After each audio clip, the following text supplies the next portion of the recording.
بەڵێ ئێمە وەکو سەرۆکات شارەوانی هەولێر لە ڕابردوودا کە 3000 زەویمان بەسەرچە فەرمانبەرانی 4 وەزارەت حکوومەتی هەرێمی کوردستان دابەش کرد.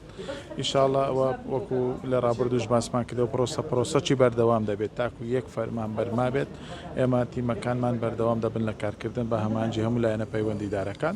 ئینشاڵڵا ڕۆژی پێنجشەممان نزیکەی ئەوەی کە دابەش دەکرێت 15000 زەویت کە ئامادە کراوە. ئەوەی کاری پێشینەمان بووە ئەوەی فەرمانی تەرخانکردنیان بۆ خانەوادەی سەربەرزی شەهیدان بوونە زیندانی سیاسان بوونە جگەلەوەی ئەو فەرمانبەرانەی کە خانەنشین بوونە و بەشێکی لە فەرمانبەرانی وەزارەت حکوومەتی هەرێمی کوردستان ئەم پرۆسە دەیانگرێتەوە.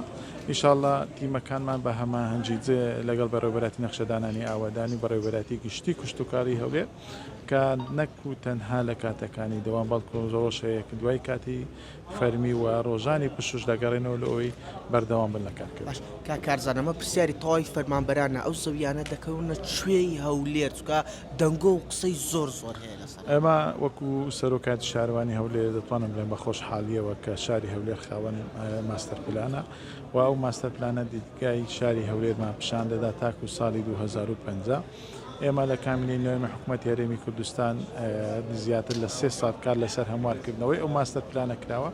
24 دیدگای جیاواز و ئامادەبوونی هەموو نوێنەرانی وەزارەتەکانی حکوومەتی هەرێمی کوردستان لەوەی بزوانین چه شوێنێک لە بۆ سێکتەرە جیاوازەکان گونجاوە بۆی ئێمە بەپێی ماستەر پلانیشاوی کارمان لەسەر ئەویش دەکەوێتە سەرڕێگای سەرەکی هەولێر دوهۆکە کامەش وەکو باسم کرد کۆمەڵێک دیدگا بۆ یەک لەو دیدگایانە گەیاندنی شاری هەولێر بەسەر زێوە وار بابەتێشکە گەیاندنی خزمەتگوزاری بە ئاسانترین شێوە خزمەتگوزاریە سەرەتاییەکان بۆ ئەو شوێنە بۆیە بە دڵنیایی دەدەینە ئەم فەرمانبەرانیش هەرکو یەک فەرمانبەر مابێت ئێمە تیمەکانمان بەردەوام.